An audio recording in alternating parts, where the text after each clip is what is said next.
Hi friends, smart study classes में आपका स्वागत है मेरे यूट्यूब चैनल में। और हमने नियम नंबर 3 का, ठीक है, एक उदाहरण करवा दिया था, मतलब एक कथन एग्जाम्पल करवा दिया था। और दूसरे पे आते हैं कि कथन दूसरा जो है दिया हुआ है, यदि आप एक सुचित्रित कलाकार हैं तो हमारे पास आपके लिए दावे के साथ एक कार्य है। ठीक है, कह रहा है कि यदि आप सुचित्रित कलाकार हैं तो हमारे पास दावे के साथ एक कार्य है। मतलब इसके पास एक विज्ञापन ये दिया हुआ है, समझ लीजिए कि इसके पास एक कार्य है अगर आप सुचित्रित कलाकार हैं तब। ठीक है, तो कह रहा है आपका ये निष्कर्ष, आप निष्कर्ष फर्स्ट कह रहा है आप सुचित्रित कलाकार हैं।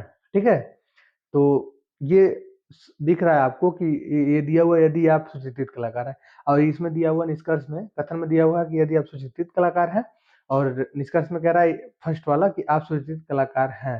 ठीक है कि नहीं, इसका क्लियर नहीं हो पा रहा है, तो ये असत्य होगा। ठीक है, ये असत्य होगा। और आते हैं दूसरे पे। ठीक है, हमको एक सुचित्रित कलाकार की आवश्यकता है। ठीक है, हमको एक सुचित्रित कलाकार की आवश्यकता है, तो ये सत्य होगा। ठीक है, सत्य है। सत्य इसलिए होगा क्योंकि ये कह रहा है कि एक विज्ञापन समझ लिए दिया हुआ है ना, ये कि इसको यदि यदि आप एक सुचित्रित कलाकार हैं तो हमारे पास आपके लिए दावे के साथ एक कार्य है। तो इसका एक समझ लिए कहने का मतलब है कि विज्ञापन दे रहा है। तो विज्ञापन दे रहा है तो दूसरे वाले का निष्कर्ष क्या दे रहा है कि हमको एक सुचित्रित कलाकार की आवश्यकता है। तभी तो बोल रहा है वो कि दावे के साथ एक कार्य है मेरे पास। तो हम हमको एक सुचित्रित कलाकार की आवश्यकता है, मतलब कि ये सत्य होगा। ठीक है, तो इसका जो निष्कर्ष निकलेगा, हल निकलेगा, वो निकलेगा यदि केवल निष्कर्ष 2 निकलता है। ठीक है, यदि केवल निष्कर्ष 2 निकलता है। नियम नंबर 4, मैंने बताया था कि नियम नंबर 4 जो है वो मैंने 3 तक करवा दिया था। ठीक है, उसका एग्जाम्पल मतलब सब कथन भी हो चुके हैं, निष्कर्ष भी बता चुका हूँ। तो आते हैं नियम नंबर 4 पे। ठीक, नियम नंबर 4 में कह रहा है कुछ शब्द जैसे निश्चित रूप से, बिल्कुल, शत प्रतिशत, केवल। ठीक है, देखिएगा क्या कह रहा है कि कुछ शब्द जैसे, कुछ शब्द होते हैं निश्चित रूप से, निश्चित रूप से, बिल्कुल, ठीक है, शत प्रतिशत, केवल, एकमात्र, सदा से, हमेशा, प्रत्येक आदि जैसे शब्द जुड़े होते हो तो ऐसे निष्कर्ष असत्य होते हैं। ठीक है, इसके कहने का मतलब ये है कि अगर ये सब शब्द जो दिया हुआ है अगर आते हैं क्वेश्चन में, ठीक है, निष्कर्ष में, तो उसे हम असत्य मानेंगे। ठीक है, असत्य मान के ही उसका हम लोग निष्कर्ष निकालेंगे। ठीक, तो आइए कथन पे चलते हैं।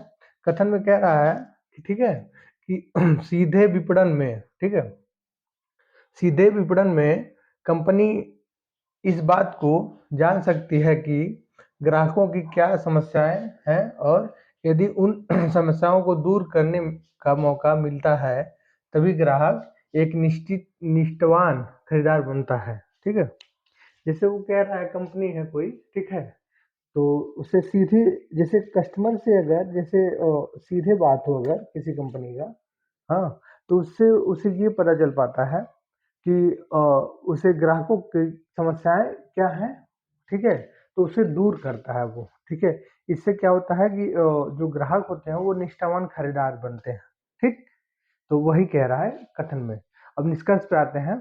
निष्कर्ष पे क्या कह रहा है कि निष्कर्ष में कह रहा है सीधा विपणन व्यापार में एक सफलता की एकमात्र पूंजी है। ठीक है, देखिए, तो मैंने बोला था कि कथन को ही देख के हम लोग इसका वो आंसर देंगे, और क्या दिया हुआ है निष्कर्ष में उसी को देख के ही हम लोग उसको उसका निष्कर्ष निकालेंगे। ठीक है, तो इसमें दिया हुआ है सीधा विपणन एक व्यापार में, सीधा विपणन व्यापार में एक व्यापार में सफलता की एक मात्र पूंजी है। ठीक है, एकमात्र, दिख रहा होगा आपको, एकमात्र, दिखा भी दे रहा हूँ, मैं बता भी दे रहा हूँ कि कोई भी चीज एकमात्र मतलब नहीं हो सकता ना। सीधा विपणन व्यापार में एक सफलता की एक एकमात्र पूंजी कैसे हो सकती है। ठीक है, तो ये असत्य होगा। ठीक है, ये गलत होगा, असत्य है। ठीक है, अब मैंने दिखा भी दिया है, सीधा विपणन व्यापार में सफलता की एकमात्र पूंजी है, नहीं एकमात्र पूंजी नहीं हो सकती, ठीक है। अब देखिए आते हैं दूसरे वाले पे, ठीक है। सेकेंड जो कह रहा है हमारा, सेकेंड वाला जो है वो कह रहा है, तो दूसरा वाला कह रहा है उत्तरदायी कंपनियां सीधे विपणन से लाभ उठाती है, ठीक है। तो सही बात है, इसकी बात की गई, सीधे विपणन में कंपनी इस बात को जान सकती है कि ग्राहकों की क्या समस्याएं हैं, ठीक है। तो उत्तरदायी कंपनियां जो होती हैं, ठीक है, वो सीधे विपणन से लाभ उठाती हैं, तो इसका मतलब ये सत्य होगा, ठीक है। तो इसका जो हल होगा, जो हल निकलेगा, तो हल निकलेगा इसका यदि केवल निष्कर्ष 2 निकलता है, ठीक है। यदि केवल निष्कर्ष 2 निकलता है। अब आते हैं इसके बाद जो है कि ये नियम नंबर 4 था आपका, इसके बाद हम नियम नंबर 5 पे आएंगे। जैसा कि देखिए हम लोग आ गए हैं नियम नंबर 5 पे। नियम नंबर 5 में ये कह रहा है कि किसी कथन में किसी कानून, किसी विधि या संशोधन की चर्चा कथन में की जा रही हो तो उससे जुड़ी तथ्यात्मक बात निष्कर्ष के रूप में मान्य होती है या होगी, ठीक है। जैसे समझिएगा क्या कह रहा है वो, कह रहा है नियम नंबर 5 कि किसी कथन में, ठीक है, किसी कानून, किसी विधि या संशोधन की चर्चा, ठीक, किसी कानून की बात कही जाएगी, ठीक है, या किसी विधि या किसी संशोधन, ठीक है। जैसे अभी होते रहते हैं संशोधन किसी भी, ठीक है, सेक्शन में, जैसे हो गया आपका अनुच्छेद 1, 2, 3, 4 जैसे भी जो भी है, उन सब में संशोधन होते रहते हैं।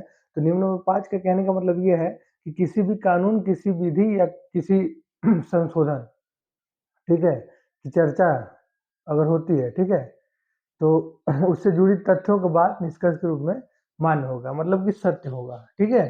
तो आइए देखते हैं कथन कथन क्या कहता है। कथन कह रहा है न्यायालय की, ठीक है, वर्तमान सक्रियता जड़ें 80 के दशक से ही गहरी होनी प्रारंभ हो गई थी, ठीक है। किंतु न्यायालय ने कई ऐसे निर्णय दिए जिससे सरकारी अधिकारियों तथा सत्तासीन राजनीतिज्ञों को सुधार होने के लिए बाध्य होना पड़ा, ठीक है। तो आइए निष्कर्ष देखते हैं। सरकारी अधिकारी, ठीक है, सरकारी अधिकारी एवं सत्तासीन राजनीतिज्ञों न्यायालय के अधिक कार्य करते हैं, ठीक है। तो ये आपका सत्य होगा, और सत्य कैसे होगा मैं बता दे रहा हूँ आपको। आपका सत्य है, और सत्य ये होगा कथन के हिसाब से होगा, क्योंकि मैंने बताया कि कानून, किसी विधि या संशोधन के बारे में बात की जाएगी तो वो सत्य होगा। और कैसे होगा, क्योंकि सरकारी जो कार्य करने वाले लोग होते हैं, ठीक है, हाँ, सरकारी लोग जो होते हैं, तो वो लोग या सरकारी लोग हों या सत्तासीन राजनीतिज्ञों की बात की जाए न्यायालय के, तो अधिक कार्य करते हैं, क्योंकि उनसे, उनके द्वारा गवर्नमेंट का जो है वो होता है, या कानूनी प्रेशर होता है, या काम कराया जाता है उनसे कि ये काम करना है आपको, तो उतने टाइम तक ही वो काम करेंगे, ठीक है। अब आइए देखते हैं दूसरा क्या कह रहा है। सरकारी अधिकारियों सत्तासीन राजनीतिज्ञों न्यायालय की बात मानने के लिए बाध्य है, ये भी सत्य है आपका, ठीक है, सत्य है। अब क्यों है, क्योंकि जो सरकारी अधिकारी होते हैं, ठीक है, वो न्यायालय की बात मानने के लिए बाध्य होंगे, क्योंकि देखिए फर्स्ट वाले में क्या क्या सरकारी अधिकारी एवं सत्तासीन राजनीतिज्ञों न्यायालय के अधिक कार्य करते हैं, ठीक है। तो न्यायालय अपने हिसाब से कार्य करा सकती है सरकारी अधिकारियों से। वो कहेगी कि आपको 4 घंटे काम करने हैं, तो 4 घंटे काम करने पड़ेंगे, 10 घंटे कहेगी तो 10 घंटे। तो उसी के ऊपर ये भी सेकंड वाला भी बनता है कि सरकारी अधिकारी और सत्तासीन राजनीतिज्ञों के न्यायालय की बात मानने के लिए बाध्य है, ठीक है। अगर कोई बात वो कहती है, क्योंकि वो गवर्नमेंट का ही काम कर रहे हैं ना लोग, सरकारी अधिकारी जो होते हैं गवर्नमेंट का ही काम कर रहे हैं, उसी का सैलरी उठा रहे हैं, ठीक है। तो वो उनकी बात मानने के लिए, न्यायालय की बात मानने के लिए बाध्य है, ठीक है। तो ये भी सत्य होगा, यानी कि इसका जो निष्कर्ष निकलेगा, हल जो निकलेगा, वो निकलेगा यदि निष्कर्ष 1 और 2 दोनों निकलता है, ठीक है, 1 और 2 दोनों निकलता है। तो आते हैं अब नियम नंबर 6 पे, ठीक है। मैंने 5 नियम खत्म करवा दिया है आपका, ठीक है? और हमको लगता है कि अच्छे से आप लोगों को पाँचों नियम समझ में आ गए होंगे, ठीक है? अगर नहीं कुछ कन्फ्यूजन होगा या कुछ भी दिक्कत होगी, तो वीडियो को फिर से आप लोग देख सकते हैं, ठीक है? ये मैंने अपलोड करता जाऊँगा। तो आइए 6 नंबर पे चलते हैं। भूतकाल या भविष्य काल की बातें दी गई तो ऐसे निष्कर्ष सत्य असत्य होते हैं, ठीक है?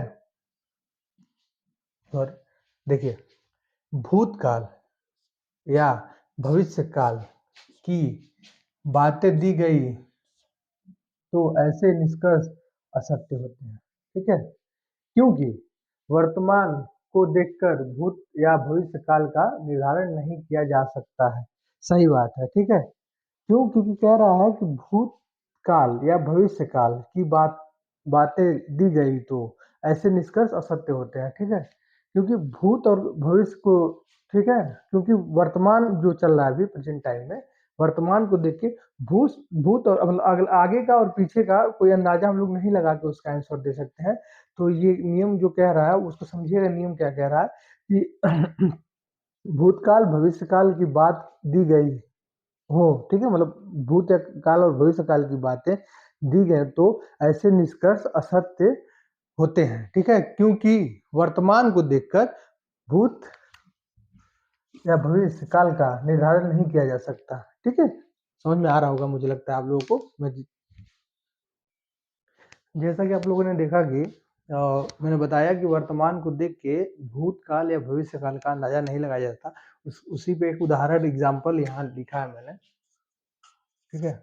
कथन: भारत में चुनाव बहुत जल्दी ठीक है हो रहा है, अतः हमें अपने वर्तमान लोकतांत्रिक व्यवस्था पर पुनर्विचार करने की आवश्यकता है, ठीक?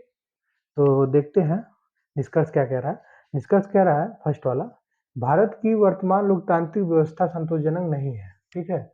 तो इससे ये पता चलता है, हम देखिए हम पहले ही बता चुके हैं कि कथन को देख के ही निष्कर्ष निकालना है हम लोगों को। तो देखिए क्या कह रहा है कथन में, भारत में चुनाव बहुत जल्दी हो रहा है, ठीक है? अतः हमें अपने वर्तमान लोकतांत्रिक व्यवस्था पर पुनर्विचार करने की आवश्यकता है, ठीक है? तो इसका मतलब भारत में चुनाव बहुत जल्दी हो रहा है, इसका मतलब कि वर्तमान में लोकतांत्रिक व्यवस्था संतोषजनक नहीं है, तभी तो चुनाव बार-बार हो रहा है। तो जो पहला है भारत की वर्तमान लोकतांत्रिक व्यवस्था संतोषजनक नहीं है, वो फर्स्ट वाला सत्य होगा, ठीक है? सत्य है। आते हैं दूसरे वाले पे। बार बार चुनाव होना लोकतंत्र के लिए अच्छा नहीं है, ठीक है? ये भी सत्य है। क्यों? इसके बारे में मैं बता रहा हूँ, ये भी सत्य है, ठीक है?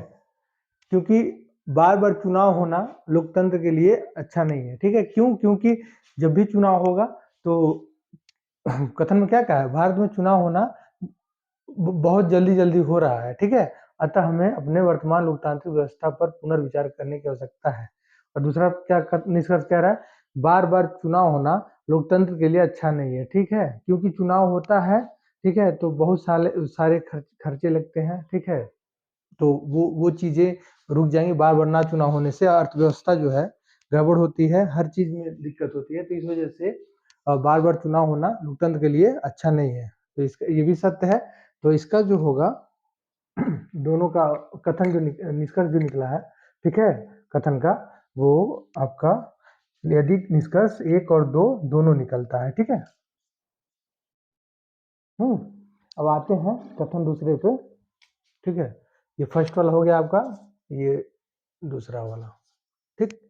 भारत के गौरवमयी अतीत का सबसे उत्तम उदाहरण पश्चिम में आयुर्वेद की बढ़ती हुई लोकप्रियता है, ठीक है? तो इसमें क्या है कि दे रहा है कि निष्कर्ष फर्स्ट वाला ये सेकंड वाला है, आयुर्वेद दवाएं भारत में प्रचलित नहीं है, ठीक है?